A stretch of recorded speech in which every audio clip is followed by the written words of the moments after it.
Episode 79ல் வெற்றி வந்து அப்செட்டாக உட்காந்துருக்காரு. பாண்டி வந்து கன்சோல் பண்ண ட்ரை பண்ணிட்டு இருக்காரு. அப்போ வேணி வராங்க. வேணி வந்துட்டு சொல்கிறாங்க, நீ எதை பற்றியும் கவலைப்படாத வெற்றி, ரகுபதி சார் வர்ற வரைக்கும் தான் எல்லாமே. அவர் வந்ததுக்கப்புறம் கண்டிப்பாக உன்னோட பேண்ட்ரி உன் கையிலேயே கிடச்சிரும்.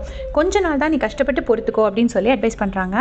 அப்போ கரெக்டாக விக்கி வந்துட்டு வேணிக்கிட்ட கோவப்படுறாங்க. இவங்கிட்டலாம் நீ எதுக்கு பேசிகிட்டு இருக்க, கொஞ்சம் கொஞ்சம் ஆட்டமாக போட்டால் நல்லா வேணும் எனக்கு அப்படின்னு சொன்னோடனே வேணி சொல்கிறாங்க, ஹே ஒருத்தன் கஷ்டத்தில் இருக்கும்போது இப்படிலாம் நீ பேசுவ, நீ வா நம்ம தனியாக போய் பேசுவோம் அப்படின்னு சொல்லி விக்கி தனியாக கூட்டிகிட்டு போகிறாங்க. இப்போ விக்கி கிட்ட வேணி சொல்கிறாங்க, அவன் நம்ம வந்து பேண்ட்ரியில் ஒர்க் பண்ணும்போது நம்மளுக்கு ஏதாவது குடைச்சல் கொடுத்தானா, எதுவுமே அவன் பண்ணல, நம்ம அவனுக்கு நிறைய கஷ்டம் கொடுத்துருக்கோம், அவன் யாருக்குமே தீங்கு நினைக்க மாட்டான், நீ ஏன் அவனுக்கு மட்டும் கெடுதலே நினச்சிட்டு இருக்க, அவனை ஹர்ட் பண்ணாத விக்கி, உனக்கு பிடிக்கலைன்னா விட்டுரு அப்படின்னு சொல்லி அட்வைஸ் பண்ணுறாங்க. விக்கி அதை கொஞ்சம் காது கொடுத்து கேட்குற மாதிரி இருக்குது. இப்போ வெற்றி தனியாக எடிசன் கிட்ட பேசிட்டு இருக்காரு. எனக்கு நிறைய வேலை கொடுத்தா கூட செஞ்சிருவேன், ஆனால் வேலையே செய்யாத சுமார் அப்படின்னு சொன்னால் என்னால் தாங்கவே முடியாது, நான் என்ன பண்ணுறதுனே தெரில அப்படின்னு சொல்லி ரொம்ப வருத்தப்பட்டு இருக்காரு. அதுக்கு எடிசனும் ஏதோ சமாதானம் சொல்லிட்டு இருக்கும்போது கரெக்டாக அங்கே ராஜன் வராரு.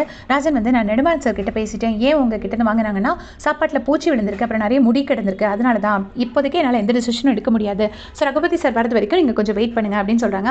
அப்போ எடிசன் சார், நான் என்ன சார் பண்ணுறது அப்படின்னு கேட்டோன்னே எடிசன் கிட்ட, உனக்கு வேணா நீ ரூம் சர்வீஸில் ஒர்க் பண்ணலாம், உன்னோட விருப்பம் இருந்தால் நீ ஒர்க் பண்ணு அப்படின்னு சொன்னோன்னே எடிசனும் சரி சார் நான் ரூம் சர்வீஸில் ஜாயின் பண்ணிக்கிறேன் அப்படின்னு ஒத்துக்கிறாரு. அப்புறம் ராஜன் சார் கிளம்பினதுக்கு அப்புறமா வெற்றி வந்து எடிசன் கிட்ட சொல்கிறாரு, நான் எத்தனை வாட்டி சொன்னேன் பாத்திரத்தெல்லாம் மூடி வை, தலையில் கேப் போடு அப்படின்னு, நீ கேட்கல இல்லைன்னொன்னே, ஆமாம் தெரியாமல் நான் பண்ணிட்டேன், அதை நம்ம கிட்ட வார்ன் பண்ணியிருக்கலாம், இப்படியா நம்மளை பேண்ட்ரி விட்டு தூக்குவாங்க அப்படின்னு சொல்லி வருத்தப்படுறாங்க.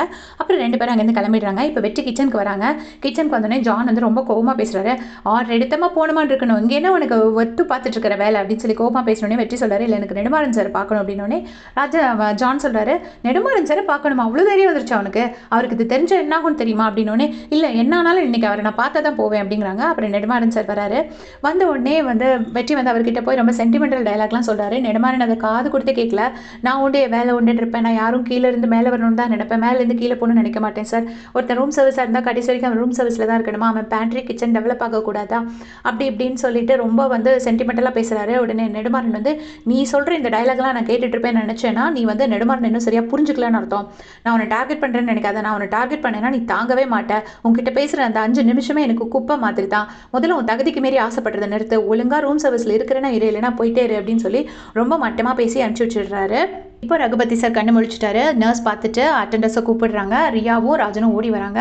ரியா வந்து, அப்பா நான் பயந்துட்டேன்ப்பா, நீ போயிடுவேன்னு நினச்சேன்ப்பா, நல்ல வேலை ஏதோ ஒரு நம்பிக்கை இருந்துச்சு, கடைசியாக நீங்கள் வந்துட்டீங்க அப்படின்னு சொல்லி ரொம்ப ஃபீல் பண்ணி பேசுகிறாங்க. உடனே ரகுபதி சார் சொல்கிறாரு, நான் போக மாட்டேம்மா, ஐம் பேக் அப்படின்னு சொல்லிட்டு ராஜனோட கை பிடிச்சி வச்சு, இனிமேல் எல்லாத்தையும் நீங்கள் தான் பார்த்துக்கணும், மொத்தத்தையும் நீங்கள் தான் டேக் கேர் பண்ணிக்கணும் அப்படிங்கிறாங்க. ராஜனும் கண்டிப்பாக சார் அப்படின்னு சொல்லி சொல்கிறாங்க. இப்போ வெற்றி ஒரு பக்கம் உட்காந்து பேண்ட்ரியில் வந்து அந்த குழந்தைங்க சாப்பிட்டது எல்லாத்தையுமே யோசிச்சு பார்த்துட்டு இருக்காரு. இப்போ பாண்டி வந்து நல்லா கன்சோல் பண்ணுறாரு. விடுடா எல்லாமே நல்லபடியாக நடக்கும், எவ்வளவோ பார்த்துட்டோம், இதை பார்க்க மாட்டேமா அப்படிங்கிறாங்க. அந்த டைமில் ரம்யா வராங்க. ரம்யா வந்துட்டு என்ன சொல்கிறாங்கன்னா, உனக்கு யார் சதி பண்ணாலும் அந்த சதியெல்லாம் அவங்களுக்கே திருப்பி வரும், நீ கவலைப்படாத அப்படின்னு சொல்கிறாங்க. அப்புறம் உத்தமன் சார் ஃபோன் பண்ணிட்டு உத்தமன் சாரும் வெற்றியை வந்து சமாதானப்படுத்துறாரு. அப்போ ரம்யா உடனே வெற்றி வந்து வேலை இருக்குன்னு சொல்லிட்டு அங்கேருந்து கிளம்பிடுறாரு. அப்போ ரம்யா சொல்கிறாங்க, சே பர்த்டே அன்றைக்குமா வெற்றிக்கு இப்படி நடந்துச்சு அப்படின்னோடனே பாண்டி வந்து, அப்படி அன்றைக்கி வெற்றிக்கு பர்த்டே அப்படின்னோடனே, ஆமாம் உன்ன மாதிரியாக இருப்பாங்க, எல்லாம் தெரிஞ்சு வச்சுட்டு தான் இருப்பாங்க அப்படின்னு சொல்லி ரம்யா சொல்கிறாங்க. அப்போ பாண்டி கேட்குறாரு, அப்படியா அப்போ அவனோட ராசி நட்சத்திரம் சொல்லு அப்படின்னு ரம்யா முழிக்கிறாங்க. உடனே சார் மனசில் பாசம் இருந்தால் போதும் அப்படின்னு சொல்லிட்டு பாண்டி சொல்கிறாங்க. உடனே ரம்யா கேட்குறாங்க, சரி இன்னைக்கு நைட்டு நீ எப்படியாவது வெற்றி இந்த இடத்துக்கு கூட்டிகிட்டு வந்துரு, வந்தால் கேக் பிரியாணி எல்லாம் கிடைக்கும் அப்படின்னு பாண்டி நான் கண்டிப்பாக வந்துடுறேன் அப்படின்னு சொல்லிட்டு கிளம்புறாரு. இப்போ கிச்சனில் ரம்யா வேலை பார்க்காம நின்றுட்டு இருக்காங்க. ஐஷு வந்துட்டு கத்துறாங்க, கரெக்டாக வேலையெல்லாம் பாரு அப்படின்னு சொல்லிட்டு. அப்போ ரம்யா கேட்குறாங்க, எனக்கு ஒரு ஹெல்ப் வேணும், இன்னைக்கு நைட்டு வெற்றிக்கு பர்த்டே, அதுக்கு நான் பார்ட்டி அரேஞ்ச் பண்ணியிருக்கேன், அதில் நீங்கள் ஒரு பாட்டு பாட முடியுமா, உங்கள் ட்ரூப் கூட்டிகிட்டு வந்து அப்படின்னு. நீ என்ன பேசுகிற அப்படிங்கிறாங்க. அதெல்லாம் இல்லை, நீங்கள் பாடித்தாகணும், உங்கள் வாய்ஸ் அவனுக்கு ரொம்ப பிடிக்கும், என் வாய்ஸ் நல்லா இருந்தால் நானே பாட மாட்டேனா, அதனால தான் உங்களை கூப்பிடுறேன் அப்படின்னு கடைசியாக ஐஷுவும் ஒத்துக்கிறாங்க. ரம்யா ஹாப்பியாக போகிறாங்க. இப்போ நைட்டு பார்ட்டி அரேஞ்ச்மெண்ட்ஸ்லாம் போயிட்டுருக்கு. எடிசனும் சிவாவும் பல்பெல்லாம் அரேஞ்ச் பண்ணிட்டு இருக்காங்க. அப்போ என் பேரில் தான் பல்பெல்லாம் கண்டுபிடிச்சாங்கன்னு சொல்லி எடிசன் சொல்லிட்டு இருக்காரு. அதுக்கு சிவா சொல்கிறாரு, ஆமாம் நீயும் பல்பு தான் இதுவும் பல்பு தான் அப்படின்னு சொல்லிட்டு ரெண்டு பேரும் வம்பு பண்ணிட்டு இருக்காங்க.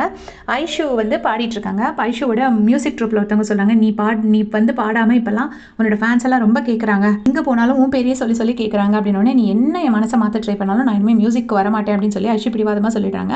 அந்த டைமில் பாண்டி கரெக்டாக வெற்றியை கூட்டிகிட்டு வந்துடுறாரு. வெற்றிக்கு ஒரே ஷாக்கு. ஆனால் ஐஷு பாடுறதை பார்த்து வெற்றி செம்ம ஹாப்பியாக இருக்காரு. வெற்றி முகமெல்லாம் பல்லு ஐஷுவையே பார்த்துட்டு வராரு. இங்கே பார்த்தீங்கன்னா ரம்யா ரொம்ப ஹாப்பியாக நிற்கிறாங்க. கேக் கட் பண்ணிவிட்டு கேக் ஊட்டி விடுறாங்க. வெற்றி அந்த கேக் எடுத்துகிட்டு ரம்யாவுக்கும் கொடுத்துட்டு ஐஷுக்கும் கொடுக்கணும்னு ட்ரை பண்ணுறாரு. ரம்யா அதை நைஸாக தட்டி விட்டுறாங்க. தட்டி விட்டுறதுனா கேக்கை தட்டி விடலை, அந்த விஷயத்தை தட்டி விட்டுறாங்க. அதுக்கப்புறமா வந்து வெற்றி கிட்ட சொல்கிறாங்க, உன்னை எனக்கு ரொம்ப பிடிக்கும், காலம் பூரா கூட இருக்கணும்னு ஆசைப்பட்றேன், இருப்பியா என்னை ஏற்றுப்பியான்னு கேட்குறாங்க. ரம்யா ப்ரப்போஸ் பண்ணோடனே ஐஷு டென்ஷன் ஆகி அழுதுகிட்டே பார்த்துட்ருக்காங்க. வேணி ஐஷுவை பார்த்து டென்ஷன் ஆகுறாங்க. ஆனால் வெற்றி வந்து உன் லவ் என்னால் ஏற்றுக்க முடியாதுங்கிறத வார்த்தையால் சொல்லாமல் ஃபேஸ் எக்ஸ்பிரஷன்ஸில் சொல்லிட்டு கிளம்பிடுறாரு. ஐஷுவை தான் லவ் பண்ணுறேங்கிறத அவர் வாயால் ஓப்பன் பண்ணி சொல்லலையே தவிர அதை தான் அவர் க்ளீனாக காமிக்கிறாரு. இதனால் ரம்யா ரொம்ப அப்செட் ஆகுறாங்க. சிவா எப்படி ரம்யாவை போய் கன்சோல் பண்ண ட்ரை பண்ணுறாரு. அநேகமாக ரம்யாக்கும் சிவாக்கும் தான் அடுத்த சீசனில் லவ் வரும்னு நான் நினைக்கிறேன். பொறுத்து இருந்து பார்க்கலாம். தேங்க்ஸ் ஃபார் வாட்சிங்.